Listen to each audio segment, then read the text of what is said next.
देखिए भाई, 2025 का जो बोर्ड एग्जाम आ रहा है और उस बोर्ड एग्जाम से पहले अगर आप लोग 95% या फिर 88% या 89% नंबर लाना चाहते हो तो देखो आपको क्या करना है। सिंपल से, या तो प्रीवियस ईयर पेपर जो हैं उनको एग्जाम से पहले सॉल्व कर सकते हो, ठीक है। बहुत ही बढ़िया तरीका होता है बोर्ड एग्जाम में तैयारी करने का ये। या तो आप लोग 2025 के जो मॉडल पेपर होते हैं, ठीक है, उनको आप लोग सॉल्व कर सकते हो, ठीक है। और मैं बता रहा हूँ, अगर केवल इन चीज़ों को आप लगातार पेपर से पहले सॉल्व करते हो, डेली इनकी प्रैक्टिस करते हो, एनालिसिस करते हो, चाहे फिर ये यूट्यूब से हो या फिर आपको कोई टीचर पढ़ाता हो वो हो, या तो स्वयं से, मैं गारंटी ले रहा हूं कि आप वो स्टूडेंट बोर्ड एग्जाम के बाद निकलोगे जो बोर्ड एग्जाम में 85%, 82%, 91, 92, 93% ऐसे बोर्ड एग्जाम में नंबर लाते हैं। तो बात करेंगे आज हम लोग 2025 के मॉडल पेपर के बारे में, जिसको मैंने आपके लिए स्वयं से बनाया है। और ये मॉडल पेपर आपको बोर्ड एग्जाम में मैं गारंटी ले रहा हूं कि इससे आपके बोर्ड एग्जाम में लगभग 90% क्वेश्चन फंस सकते हैं, ठीक है। तो पूरे पेपर को एकदम अच्छे से आपको देखना है, कहीं पर भी आपको वीडियो को स्किप नहीं करना है, ठीक है। और बात करेंगे कि कौन कौन से इसमें क्वेश्चन है जो आपको तैयार करने हैं। So hi everyone, this is Hitesh भैया। तो चलिए, इंग्लिश का मॉडल पेपर 2025 बोर्ड एग्जाम के लिए हम सॉल्व करने वाले हैं, ठीक है। और अगर आपको इसका पीडीएफ चाहिए हो तो आप पीडीएफ ले सकते हो, या तो आप साथ में मेरे स्क्रीनशॉट भी लेते हुए चल सकते हो, ठीक है। तो चलिए देखते हैं 2025 का इंग्लिश का ये पेपर होने वाला है भैया। और बेसिक सी जानकारी इसकी ये है कि 3 घंटे 15 मिनट के अंदर पूरा पेपर आपको एग्जाम से पहले सॉल्व करना होता है, ठीक है। जब एग्जाम खत्म हो जाए 70 अंक का इसका पूर्णांक रहने वाला है, ठीक है। 2 सेक्शन में ये पेपर आने वाला है। सबसे पहला सेक्शन होता है सेक्शन ए, और भैया दूसरा हमारा जो सेक्शन होता है वो सेक्शन बी हमारा होता है, ठीक है। अगर मैं ए की बात करूं तो ए सेक्शन में हमारे जितने भी क्वेश्चन आएंगे वो सारे के सारे क्वेश्चन आपको ओएमआर सीट में आपको आंसर उनका इस तरीके से गोला करके पेन से भरना पड़ेगा, ठीक है।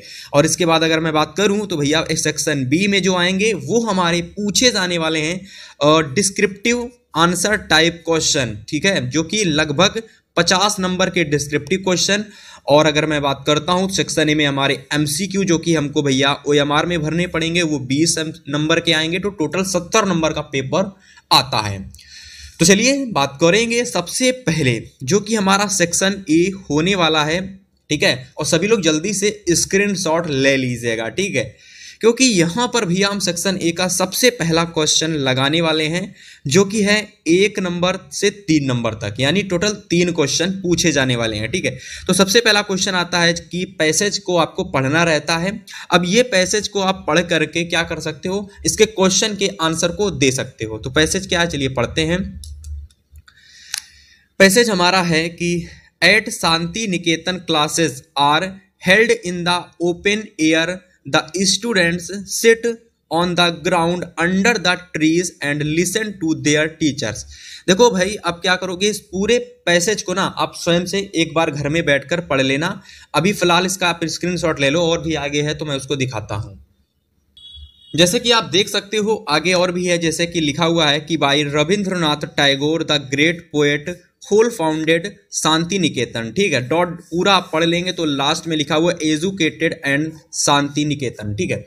माय डियर, आप लोग जब पूरा ये पैसेज पढ़ लेंगे, इसके बाद देखिए सबसे पहले क्वेश्चन पर आएंगे। सबसे पहला क्वेश्चन बोर्ड एग्जाम के लिए बेहद इंपॉर्टेंट और खास क्वेश्चन है, और सभी लोग वीडियो को एंड तक देखेंगे, ठीक है। इस प्रकार की पेपर से पहले अगर आप वीडियो देख करके जाते हैं, आप इजिली 85, 82, 83 नंबर इंग्लिश में ला सकते हैं।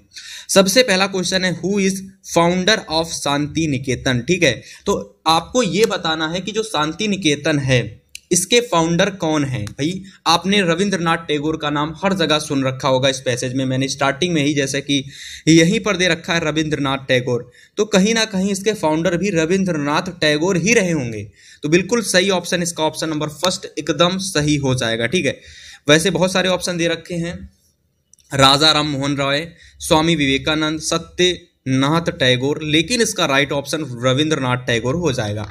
चलिए भैया अगला क्वेश्चन की ओर बात करते हैं। क्वेश्चन नंबर 2 क्या दे रखा है कि at Shantiniketan classes are held in the room, यानी at Shantiniketan classes are held in the room, ठीक है। तो इसका क्या हो जाएगा, बिग हॉल कहाँ चलती थी, कि ओपन एयर यानी खुले हवा में क्लासें चलती थी, कि भैया क्लासरूम में क्लासें चलती थी, कि इनमें से कोई नहीं।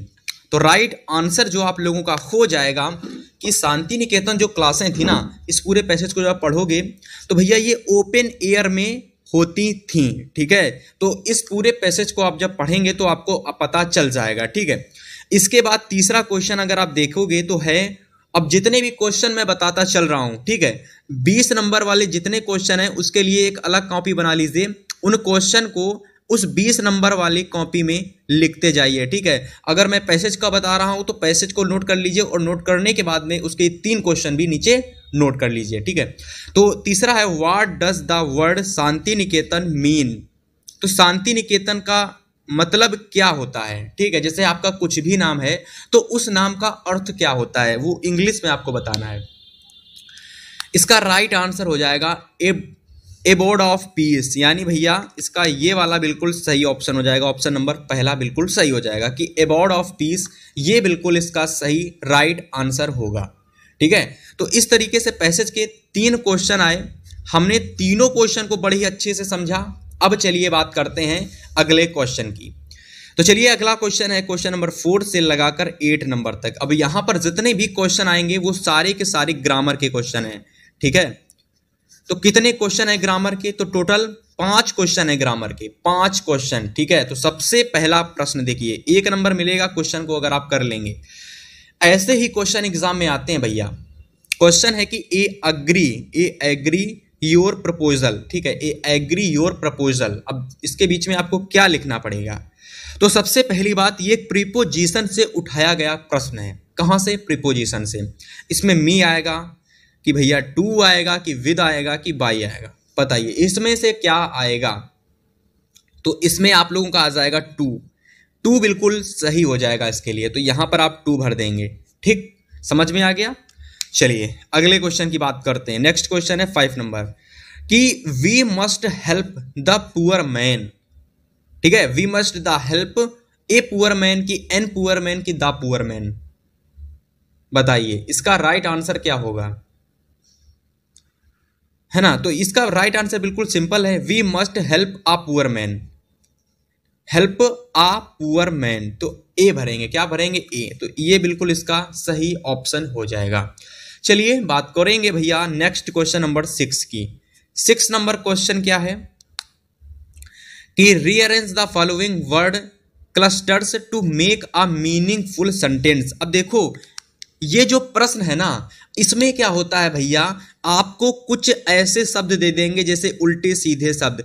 इन शब्दों को क्या करना पड़ेगा, 5 से 6 शब्द होंगे जिनको रीअरेंज करना पड़ेगा। क्या, रीअरेंज मतलब कि आपको अलग अलग शब्द दे रखे हैं, इधर उधर दे रखे हैं, उनको एकदम सही वे में सेंटेंस में, जो मतलब पहले आता है आपका सब्जेक्ट, फिर आता है आपका मेन हेल्पिंग वर्ब, फिर आता है मेन वर्ब, फिर आता है ऑब्जेक्ट, फिर आता है अदर वर्ड। तो सभी को क्या करना पड़ेगा, सही कतार में लगाना पड़ेगा। इधर उधर दे रखे शब्दों को सही कतार में लगाना ही रीअरेंज कहलाता है। तो बात करेंगे तो देखिए यहां पर ये 4 ऑप्शन दे रखे हैं। सबसे पहला ऑप्शन देखिए क्या है, he each Sunday goes on to church. तो ये बिल्कुल गलत होगा। He goes to church on each Sunday, तो ये हो सकता है सही। On each Sunday church in goes, ये बिल्कुल गलत होगा। चर्च गोज ही, ये भी गलत होगा। तो भैया मेरे हिसाब से आपका ऑप्शन नंबर 2 बिल्कुल सही ऑप्शन है, जो कि देख सकते हो कि ही भी सब्जेक्ट है, गोज आपका हेल्पिंग वर्ब हो गया। इसके बाद अगर चर्च की बात करें तो मेन वर्ब हो गया। ऑन ईच संडे ये आपका अदर वर्ड और ऑब्जेक्ट हो गया। तो भैया ये बिल्कुल सही ऑप्शन आपका हो जाएगा। ठीक है, तो चलिए बात करेंगे अब भैया अगले क्वेश्चन की, क्वेश्चन नंबर 7 की, जो कि हमारा ग्रामर का अगला क्वेश्चन होने वाला है। क्वेश्चन है कि 7 number, of the following word is miss spelled. कुछ वर्ड दे रखे हैं, उसमें से कुछ स्पेल्ड है, मतलब कि कुछ गलत मीनिंग वाले भी शब्द दे रखे हैं, तो जिसको हम लोग मिस स्पेल्ड वाले शब्द भी कहते हैं, जिसमें गलतियां होती हैं। कुछ ऐसे 4 से 5 या फिर कह सकते हो 4 ऑप्शन होते हैं, उसमें से एक जो ऑप्शन होता है वो गलत होता है और उसी को आपको टिक करना रहता है। तो चलिए देखते हैं कौन कौन से ऑप्शन हैं। चलिए भाई साहब, 4 ऑप्शन आपके दे रखे हैं। स्ट्रेंथ दे रखा है, ये बिलीव दे रखा है, डिसिप्लिन दे रखा है, सिटीजन दे रखा है। और इसमें से आपको कौन सी मीनिंग गलत है, मिस स्पेल्ड मीनिंग कौन सी है, स्ट्रेंथ की है कि बिलीव की है कि डिसिप्लिन की है कि सिटीजन की है, 100% क्वेश्चन ऐसा आपके एग्जाम में पूछा जा सकता है, ठीक है। तो स्ट्रेंथ होगा कि बिलीव होगा कि डिसिप्लिन होगा कि सिटीजन होगा, बताइए इसमें इसका राइट ऑप्शन कौन सा होगा, ठीक है। तो मेरे हिसाब से पहला ऑप्शन ही गलत दिख रहा है, ठीक है। स्ट्रेंथ की मीनिंग अगर आपको याद होगी तो स्ट्रेंथ की मीनिंग होती है STRENGTH, ये होती है असली मीनिंग, और ये इसकी गलत मीनिंग दे रखी है। तो यही बिल्कुल इसका राइट और सही ऑप्शन हो जाएगा। तो चलिए बात करेंगे अब अगले क्वेश्चन की, क्वेश्चन नंबर 8 की।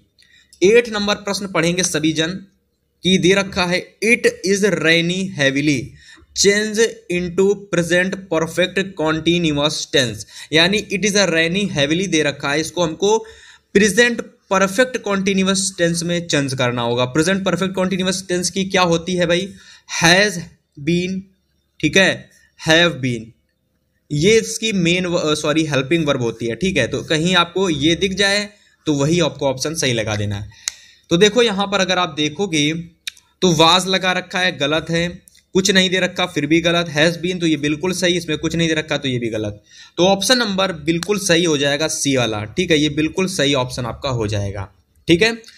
आपको मैं बता रहा हूं कि मेरे साथ अगर आप जुड़े रहते हो एग्जाम से पहले और आप प्रतिदिन जो भी मैं वीडियो डालता हूं उसको कंप्लीट देखते हो, इजीली आप बोर्ड एग्जाम में 85 प्लस, प्रत्येक सब्जेक्ट में 86 प्लस, 87 और आप 90 भी ला सकते हो अगर आप डेली मेहनत करते हो, ठीक है। कोई ज़रूरी नहीं, एग्जामिनर कैसे भी आपको नंबर दे सकता है। तो चलिए बात करेंगे अगले क्वेश्चन नंबर जो कि 9 से 10 तक है। इसमें देखिए अगर आप देखोगे तो read the passage given below, choose the correct option to answer the questions that follow. मेरे भाई यहां पर आपको क्या है कि एक पैसेज दे रखा है।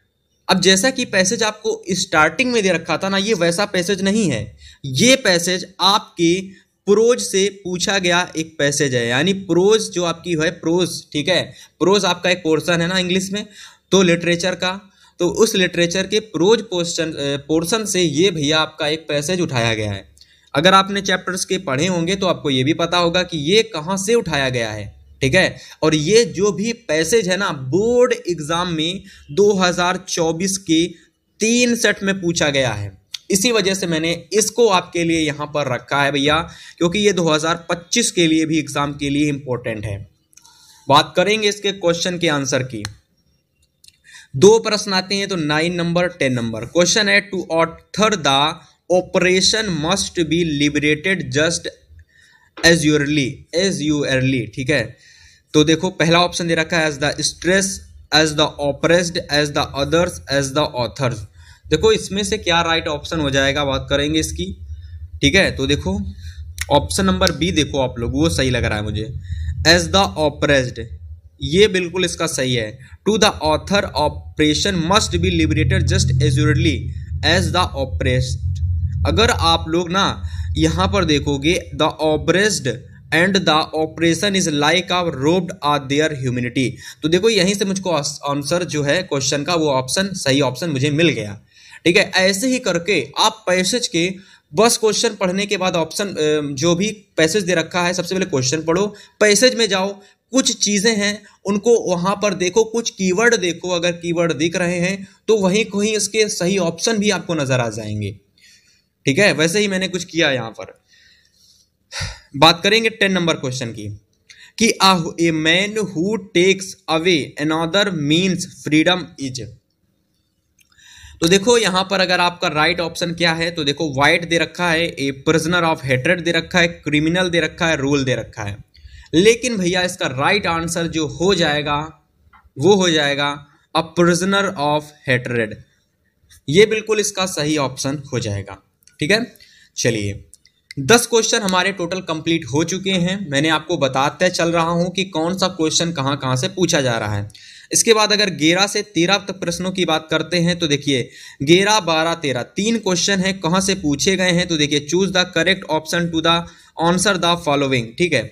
अब ये प्रश्न आपके प्रोज के ही प्रश्न हैं, लेकिन ये प्रश्न आपके चैप्टर से आए हैं, मतलब कि चैप्टर में जैसे क्वेश्चन आंसर दे रखे होते हैं ना, वैसे ही ये MCQ हैं, ठीक है। तो सबसे पहला इंपॉर्टेंट क्वेश्चन है आप लोगों के लिए कि what was the immediate reaction of the postman on seeing the letter. ठीक है। तो सबसे पहले देखने के बाद वो क्या करने लगे थे, पत्र देखते ही जितने भी पोस्टमैन थे या फिर कह सकते हो तो जो एक पोस्ट मास्टर था वो देख करके हंसने लगा था। तो इसका right option option number a हो जाएगा, laughed whole heartily, laughed whole heartily, ये बिल्कुल इसका राइट ऑप्शन हो जाएगा। यानी भैया जो पोस्टमैन था, जैसे ही उसको वो पोस्ट मतलब कि जो भी वो लेटर मिला जो कि लेंचो ने लिखा था, वो देखते ही वो हंसने लगा था भैया, ये बिल्कुल सही ऑप्शन है। चलिए बात करेंगे अगले क्वेश्चन की। चलिए क्वेश्चन नंबर अगर आप 12 देखेंगे, 12 नंबर क्वेश्चन तो कह रहा है, और ये जो उसके दे रखे हैं पहले वाले क्वेश्चन के ऑप्शन है। आप 12 नंबर क्वेश्चन देखिए कि a man who takes away another man's freedom is, इसका राइट आंसर क्या होगा? तो इसका राइट आंसर हो जाएगा white, a man who takes another man's freedom. देखो साउथ अफ्रीका में जो सफ़ेद लोग थे ना, उनकी ज़्यादा कदर की जाती थी और उनको खुले कुछ रहने का अधिकार था, यानी वो कुछ भी कर सकते थे। अब देखो ये क्वेश्चन मैंने आपके प्रोज से उठाया गया, एक बड़ा ही इंपॉर्टेंट क्वेश्चन है जो कि 2025 के एग्जाम के लिए आपको इंपॉर्टेंट हो सकता है। ठीक है, जो भी मैं प्रश्न करा रहा हूँ आपको नोट करते हुए चलने हैं। ठीक है, कॉपी बना लेनी है, उसमें नोट करते हुए चलने हैं। 13 नंबर क्वेश्चन देखेंगे, the girl Valliammai was called for short. ठीक है, बीच में कुछ भरना है, तो क्या भरना है आपको? वाली भरना है। ठीक है, वाली भरेंगे तो ये बिल्कुल सही हो जाएगा। फिर देखिए बात करेंगे अगले क्वेश्चंस की, क्वेश्चन नंबर 14 से 15 तक, यानी टोटल 2 प्रश्न पूछे गए हैं भैया। कहाँ से आए हैं? तो देखिए आपका ये स्टैंजा है, क्या है भैया? स्टैंजा है। और ये स्टैंजा कहाँ से उठाया गया है? तो पोएट्री से उठाया गया है। जैसे प्रोज पोर्शन होता है लिटरेचर का, वैसे पोएट्री एक पोर्शन होता है जिसमें पोयम्स आती हैं, और पोयम्स को ही उठाकर रख दिया जाता है तो वो बन जाता है स्टैंजा। ठीक है, और 2 प्रश्न पूछ लिए गए हैं। तो पहला प्रश्न बात करेंगे, what is the title of the poem, यानी इसको लिखने वाले कौन हैं और जिन्होंने लिखा है उस चैप्टर का नाम क्या है। टाइटल का मतलब इस चैप्टर का नेम क्या है। ठीक है, टाइटल का मतलब इस स्टैंजा के चैप्टर का नेम क्या है। ठीक है,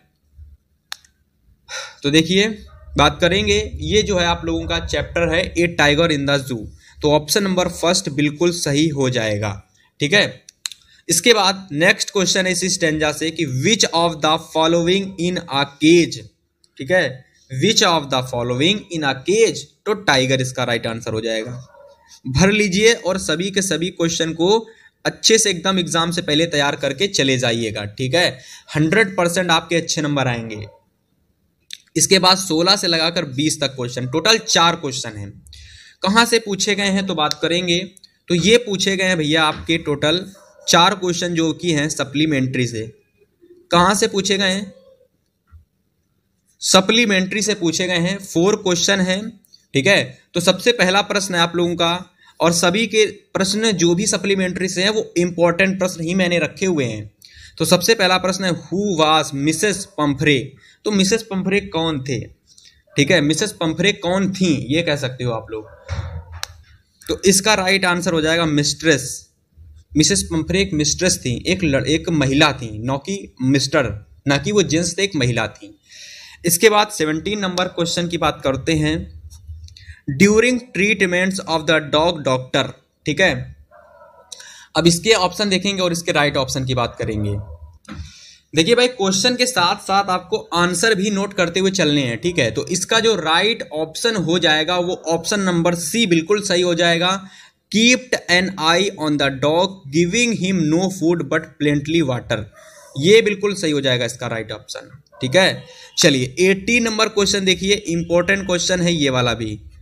इब्राइट वाज बोर्न इन, तो इब्राइट कहाँ बोर्न हुए थे? ठीक है, तो रीडिंग में, कहाँ पे? रीडिंग में। ये रीडिंग पढ़ने वाला नहीं, एक शहर है ये। ठीक है, रीडिंग में। चलिए अगले क्वेश्चन की बात करते हैं, 19 number, the writer of the lesson the making of scientist is. ठीक है, तो सभी को पता होगा कि रॉबर्ट डब्ल्यू पैटरसन इसके राइट आंसर हो जाएंगे, और मैं बार बार नहीं लिखूंगा, मैं बता दे रहा हूँ, सभी के सभी इंपॉर्टेंट क्वेश्चन है। इसके बाद 20 नंबर को नोट कर लीजिए भैया कि रामलाल हैड 7 चिल्ड्रन तो रामलाल हैड 7 चिल्ड्रन। तो भैया जो 7 चिल्ड्रन थे उसमें कितने लड़के थे और कितनी लड़कियां थी? तो देखो 3 सन्स, कितने 3 सन्स थे और भैया उनके 4 डॉटर्स थे। तो 3 सन 4 डॉटर्स यानी ये बिल्कुल सही ऑप्शन हो जाएगा। रामलाल के कितने बच्चे थे? तो भैया 3 सन्स थे, 3 पुत्र थे और 4 डॉटर यानी 4 पुत्रियां थी। तो इस तरीके से देखिए हम लोगों ने इस पूरे पेपर के 20 नंबर के जो MCQ आते हैं उनका निपटारा कर लिया है। और सभी लोग जल्दी से स्क्रीनशॉट ले लीजिए, नहीं लिए हैं तो जल्दी स्टार्टिंग से फिर से स्टार्ट ही कर दीजिए देखना, और पर्टिकुलर क्वेश्चन का स्क्रीनशॉट लेते हुए चलिएगा, ठीक है। ये मॉडल पेपर पढ़ने के बाद आप बोर्ड एग्जाम देने जाइएगा, मैं गारंटी ले रहा हूं कि आप बिना पढ़े ही बोर्ड एग्जाम में बिना कुछ किए इसलिए 80, 85, 86 नंबर ला सकते हो, ठीक है। तो फिलहाल अब बात करेंगे हम लोग भैया सेक्शन बी की, जो कि 50 नंबर का हमारा होने वाला है। और हमारा सबसे पहले जो हम बात करेंगे इन 50 नंबर में वो हमारा है रीडिंग सेक्शन। रीडिंग सेक्शन में एक हमसे पैसेज पूछा जाता है, ठीक है। जैसे कि MCQ में एक पैसेज पूछा गया था वैसे भी यहाँ पर एक पैसेज आता है, लेकिन यहाँ पर पैसेज में आपको उसके आंसर अपने इस तरीके गोले भर के OMR में नहीं देने होंगे, उनको आपको कॉपी में लिखना होगा उन आंसर को, ठीक है। और आंसर जो मिलेगा आपको इसी पैसेज से मिलेगा। तो सबसे पहले पैसेज ना पढ़ के हम पढ़ेंगे क्वेश्चन को, फिर आएंगे पैसेज पर। तो यहां पर आप लोगों का जो पैसेज एग्जाम में पूछा जाएगा, ठीक है, उसको आपको कैसे करना है देखिए ध्यान से समझिए। सबसे पहले क्या करोगे, जो भी आपका पैसेज है ना उसको आपको नहीं पढ़ना है। सबसे पहले क्या करना है कि जो भी इसके क्वेश्चंस हैं उसको आपको पढ़ना है। तो चलिए बताते हैं कि कौन कौन से इसमें क्वेश्चन पूछे गए हैं इस पैसेज में। तो यहां तक अगर आप देखोगे तो पूरा जो पैसेज है लगभग यहां पर जाकर समाप्त हो रहा है कि Washington the first president of America was a great man Indeed, ठीक है। तो यहां पर जाकर के जो भी पैसेज हमारा है समाप्त हो रहा है।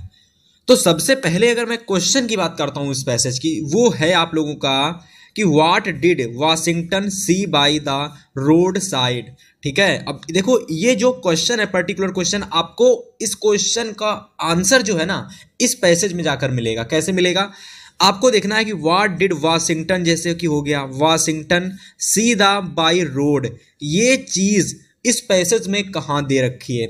जहां पर इसकी ये चीज दे रखी होगी कहीं ना कहीं वही इसका आंसर होगा, ठीक है। फिलहाल के लिए मैं यहां पर आपके लिए आंसर लिख के लाया हूं। और मैं आपको बता दूं ये जो पैसेज है ना इसको आपको बड़े ही आसानी से करना है कि यहाँ पर जैसे इसका जो आंसर दे रखा है, ठीक है, फिलहाल इसको आप नोट कर सकते हो। लेकिन करने का सिंपल एक तरीका है कि भैया सबसे पहले क्वेश्चन को पढ़ो, पढ़ने के बाद में फिर इस पैसेज में जाओ और कुछ कीवर्ड जो जैसे कि पहला कीवर्ड ये दे रखा है वाशिंगटन, दूसरा कीवर्ड ये पूरा दे रखा है, ठीक है।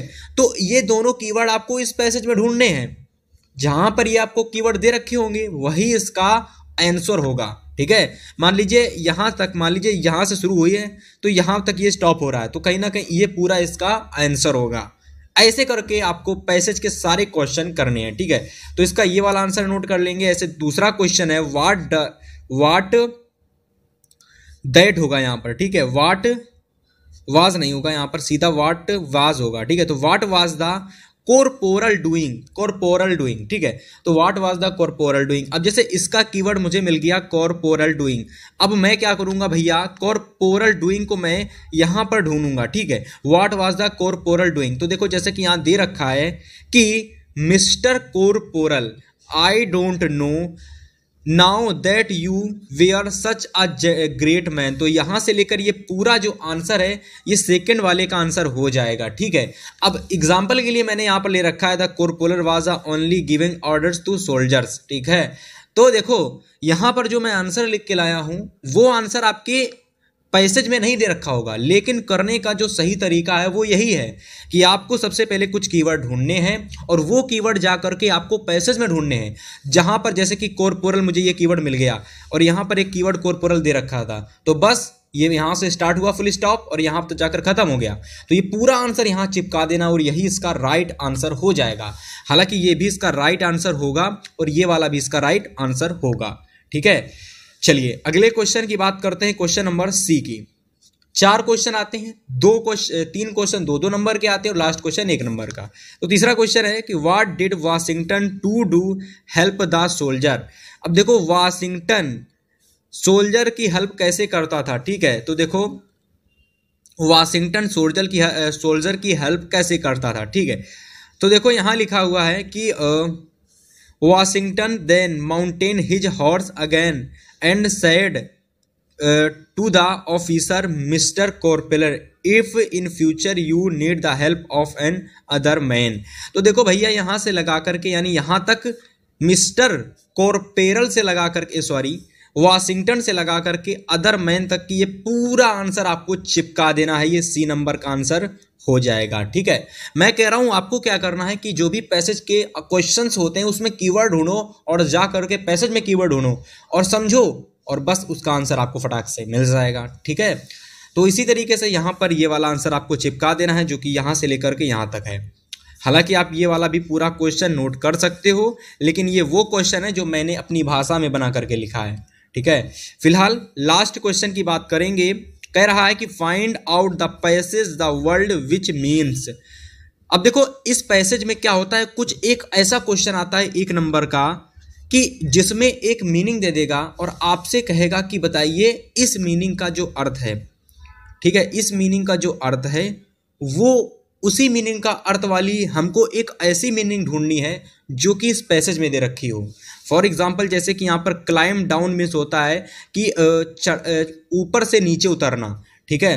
तो डिसमाउंटेड का मतलब होता भी है ऊपर से ही नीचे उतरना, और ये डिसमाउंटेड जो है वो आपका इस पैसेज में कहीं ना कहीं दे रखा होगा, ठीक है। फिलहाल यहाँ तो अभी नहीं दे रखा है, जो मैंने आगे पैसेज छोड़ दिया है उसमें आपका डिसमाउंटेड दे रखा था, ठीक है। तो इस तरीके से देखिए पैसेज आपको उम्मीद करते हैं समझ में आ गया होगा कि सबसे पहले क्वेश्चन को समझ लेना है, फिर क्वेश्चन को समझकर पैसेज में जाना है और उसका आंसर फिर वहां से आपको ढूंढना है, ठीक है। ये आपको काम करना है। तो सबसे पहले आपको पैसेज नहीं पढ़ना है, सबसे पहले आपको क्वेश्चन को पढ़ना है, ठीक है। इस तरीके से देखिए अब इस पेपर का राइटिंग सेक्शन आ चुका है। राइटिंग सेक्शन में भैया 2 चीजें आती हैं, सबसे पहले मैं आपको दिखा देता हूं। सबसे पहले एक आता है लेटर, ठीक है, और फिर एप्लीकेशन और करके एप्लीकेशन आती है। तो इन दोनों में से कोई एक चीज आप कर सकते हो, जिसके लिए भैया आपको 4 नंबर दिया जाता है। कितना नंबर? 4 नंबर, ठीक है। तो मेरे हिसाब से one of the most repeated and important जो आप लोगों का कह सकते हो लेटर है वो ये वाला है कि write a letter to your friend inviting him to attend your brother's marriage ceremony. Most important letter है आप लोगों के लिए, जरूर तैयार करके जाना। मैं फिर से कह रहा हूँ बहुत ज़्यादा आता है एग्जाम में। वैसे ही एक और इम्पॉर्टेंट एप्लीकेशन है जो कि है application to the principal requesting him to grant full fee concession, यानी फुल फी कंसेशन पर। और बहुत ही आसान एप्लीकेशन होती है, इसको लिखना बहुत ज़्यादा आसान होता है। उम्मीद करते हैं आप दोनों तैयार कर लोगे, है ना, और लिखना केवल आपको एक ही रहेगा। इसके बाद अगर मैं बात करूं तो देखो राइटिंग सेक्शन में एक तो लेटर एप्लीकेशन आता है, दोनों में से कोई एक और सकते हो। इसके अलावा एक क्वेश्चन 6 नंबर का जो कि सबसे ज़्यादा पेपर का हाई वेटेज क्वेश्चन होता है, जिसमें पूछा जाता है आपका एसे। अब देखो एसे जो है वो 3 तरीके से आने लगा है। रिपोर्ट राइटिंग, ठीक है, रिपोर्ट राइटिंग करके आता है। डिस्क्रिप्टिव पैराग्राफ आता है, ठीक है, डिस्क्रिप्टिव पैराग्राफ आता है। इसके अलावा आर्टिकल राइटिंग करके भी ऐसे पूछा जाता है। तो पहले ऐसे ही आ जाता था सिंपल, लेकिन अब इन 3 तरीकों से आपके एग्जाम में एसएच को 3 तरीके से पूछ दिया जाता है। जैसे कि यहाँ पर आर्टिकल पूछा गया है कि राइट एन आर्टिकल, किस पर लिखना है आपको आर्टिकल भैया? तो ए विजिट टू अ जू, यानी कि आपको एक विजिट टू अ जू पर, यानी एक चिड़ियाघर पर जाने पर एक निबंध या फिर ऐसे या फिर आर्टिकल आपको लिखना है, और 80 से 100 वर्ड के बीच में लिखना है, जिसकी हिंट आपको पेपर में दी जाती है। जैसे कि एग्जांपल के लिए मैं दिखा दूं कि पहला पॉइंट आपको ये है, दूसरा पॉइंट आपका ये है, तीसरा पॉइंट आपका ये है, चौथा पॉइंट कंक्लूजन है, ठीक है। तो इन 4 पॉइंट में पूरा करके आर्टिकल आपको लिखना है, ठीक है। उम्मीद करता हूं समझ में आ गया होगा। और मैं आपको बता दूं जैसे कि लेटर एप्लीकेशन आता है दोनों में से एक करने के लिए, वैसे ही आर्टिकल आएगा, या तो आपका डिस्क्रिप्टिव पैराग्राफ या तो भैया रिपोर्ट राइटिंग में से कोई 2 में से एक करने के लिए आएगा। जैसे कि दिखाता हूं मैं आपको यहां पर अगर आप देखेंगे तो देखो दे रखा है right and composition my idea of an ideal college. Composition का मतलब होता है डिस्क्रिप्टिव पैराग्राफ, डिस्क्रिप्टिव पैराग्राफ, ठीक है। इसका मतलब यही होता है डिस्क्रिप्टिव पैराग्राफ। तो मतलब डिस्क्रिप्टिव पैराग्राफ लिख सकते हो, या तो जो स्टार्टिंग में आर्टिकल दे रखा था उसको आप लिख सकते हो। अब इसके लिए भी देखिए name and situation, building, library, playground, conclusion, इसके लिए भी हिंट आपको दे रखी है। तो जो आपको बेस्ट लगता है वो आप लिख सकते हो। लेकिन मैं आपको एक बात बता दूं, यहाँ पर जो ये मैंने दोनों टॉपिक दे रखे हैं ना, जैसे कि वहाँ पर एक विजिट टू जो दे रखा था वो भी इंपॉर्टेंट था, और ये भी आप लोगों का वेरी इंपॉर्टेंट एक डिस्क्रिप्टिव पैराग्राफ है। ठीक, अब चलिए इंग्लिश की बात करें तो भाई आपका राइटिंग सेक्शन, रीडिंग सेक्शन पूरा समाप्त हो चुका, और इसके अलावा राइटिंग सेक्शन भी समाप्त हो चुका। अब चलिए ग्रामर की बात करेंगे। ग्रामर की बात करेंगे क्योंकि ग्रामर में जो क्वेश्चन आते हैं वो टोटल पूछे जाते हैं 4, जैसे कि एक ये हो गया, एक ये हो गया, तीसरा ये हो गया और चौथा क्वेश्चन ये हो गया। तो 4 क्वेश्चन ग्रामर से आते हैं। पहला क्वेश्चन 2 नंबर का, ठीक है, दूसरा क्वेश्चन भी 2 नंबर का, और तीसरा भी 2 नंबर का, और चौथा क्वेश्चन 4 नंबर का आता है। टोटल अगर मैं बात करूं तो ग्रामर आपकी बोर्ड एग्जाम में 10 नंबर की आती है, जो कि 50 नंबर वाले प्रश्नों में पूछी जाती है। ठीक है, तो डिस्क्रिप्टिव में 10 नंबर की ग्रामर आती है। तो अगर मैं बात करूं इसके पहले प्रश्न की, तो पहला प्रश्न आता है कि आपको इनडायरेक्ट स्पीच देनी होती है, यानी डायरेक्ट इनडायरेक्ट का पहला क्वेश्चन आता है। पहला क्वेश्चन है कि she said to me I am going to see your sick mother just now. अब देखो यहाँ पर सेड टू मी दे रखा है, तो जहां पर सेड टू मी होता है आप सभी लोग जानते हो कि वहां पर आप लोगों का टोल्ड आता है। ठीक है, तो सी टोल्ड मी दैट, अब कॉमा इन्वर्टेड कॉमा को हटा करके भाई सभी को पता है कि दैट का प्रयोग करते हैं। अगर क्वेश्चन मार्क वाला होता तो इफ या वेदर का प्रयोग करते हैं। ठीक, तो दैट सी वाज, अब देखो यहाँ पर ये हम लोगों को क्या करना है कि ये हमारा प्रेजेंट में दे रखा है तो इसको पास्ट में ले जाना है। अब ये कॉन्टिन्यूअस है तो इसको पास्ट कॉन्टिन्यूअस में ले जाएंगे। तो she was going to see her sick mother just now, और कॉमा इन्वर्टेड कॉमा जो ये दे रखे होते हैं इनको हटा देते हैं। ठीक, उसी की जगह हम दैट का प्रयोग करते हैं। फिलहाल हमारा ये इंपॉर्टेंट डायरेक्ट इनडायरेक्ट है, इसी तरीके के एग्जाम में आएंगे। ठीक है, इसके अलावा अगर मैं पैसिव वॉइस की बात करता हूं तो पैसिव पूछा गया है Sheela is writing an application for leave. ठीक है, तो अब इसको पैसिव बनाना है तो इसको जस्ट अपोजिट कर देना है, यानी सब्जेक्ट को ऑब्जेक्ट और ऑब्जेक्ट को सब्जेक्ट में बदल देना है। ठीक, जैसे कि एन एप्लीकेशन इज बीइंग, अब जैसे कि ये आपका प्रेजेंट कॉन्टिन्यूअस में दे रखा था तो हेल्पिंग वर्ब वही रहने वाली है, बाकी आप लोगों का हेल्पिंग वर्ब के साथ में कॉन्टिन्यूअस वाले में बीइंग जुड़ जाता है। तो कॉन्टिन्यूअस की जो हेल्पिंग वर्ब होती है एमआर होती है, उसके साथ में बीइंग जोड़ देते हैं। जैसे an application is being written for leave by Sheela, बाकी वही रहने वाला है। ठीक, आ गया समझ में? एक्टिव वॉइस पैसिव वॉइस, इसको नोट कर लेंगे सभी लोग। चलिए, इसके बाद देखिए एक और क्वेश्चन आता है जो कि पंचुएशन का होता है, और जो जो प्रश्न मैं बताता चल रहा हूं ना सभी को भैया एनालिसिस करना है कि ये जो क्वेश्चन है इस टाइप के और क्वेश्चन हमको मिले, इसलिए चैनल को सब्सक्राइब कर लेना है, क्योंकि आगे आने वाली वीडियोस में पेपर तक हम आप लोगों के लिए इंग्लिश के लगभग 10 से 15 paper question paper model paper solve करवा देंगे, जिससे कि आप इजिली 88, 89 या 87 नंबर एग्जाम में ला सको। ठीक है, फिलहाल पंचुएशन वाला जो क्वेश्चन आता है देखेंगे उसको कि he said to me will you lend me your book for a week. देखो, पंचुएशन का मतलब होता है कि जो वाक्य होता है वो पूरी तरीके से नहीं होता है, अधूरा वाक्य होता है जिसको पूरा करना होता है।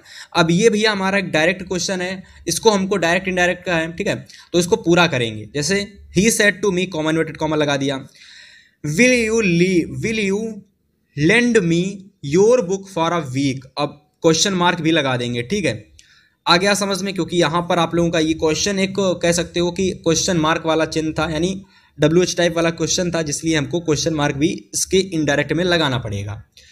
तो इस तरीके से देख सकते हो कि पूरा ग्रामर सेक्शन समाप्त होने वाला है, जिसमें एक और क्वेश्चन आता है एग्जाम में पूछा जाता है, जो कि है ट्रांसलेशन करना होता है हिंदी का इंग्लिश में। ठीक है, तो हिंदी ये दे रखी है, बहुत आसान है। इलाहाबाद एक प्राचीन नगर है, और ये 2024 के 2 सेट में आया हुआ क्वेश्चन है। 2023 में भी पूछा गया था ये वाला आपका ट्रांसलेशन। ठीक है, तो 2025 में आपके एग्जाम में पूछा जाएगा ये, इसको तैयार कर लो भैया, किसी ना किसी सेट में ये रखा हुआ जरूर मिलेगा। इलाहाबाद एक प्राचीन नगरी है पहला, इसका एक गौरवशाली इतिहास है।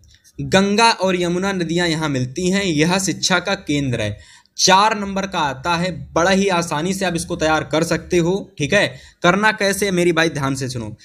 ये जो दे रखा है ना, आपको गूगल पर जाना है।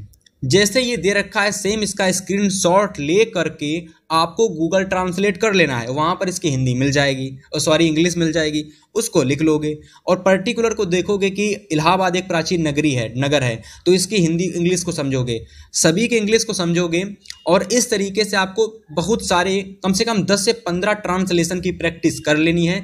मैं कह रहा हूँ आप लोग 100% सभी ट्रांसलेशन को ईजिली वे में कर लोगे। ठीक है, फिलहाल चलिए, ग्रामर पूरी तरीके से समाप्त हो चुकी है। अब ग्रामर का कोई क्वेश्चन आपका नहीं है, सारे क्वेश्चन ग्रामर के हो चुके हैं। अब बच गई है तो वो है लिटरेचर।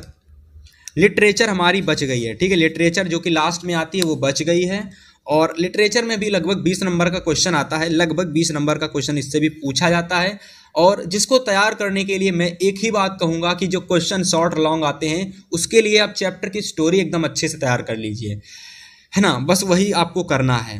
जैसे कि पहला क्वेश्चन की अगर मैं बात करता हूं तो पहले क्वेश्चन की बात करें स्टूडेंट तो 30 से 40 वर्ड में लिखना होता है और जायज़ सी बात है 30 से 40 वर्ड यानी कि शॉर्ट आंसर लिखना होगा। तो चलिए देखते हैं कौन से इंपॉर्टेंट शॉर्ट क्वेश्चन है जो आपको तैयार करने हैं।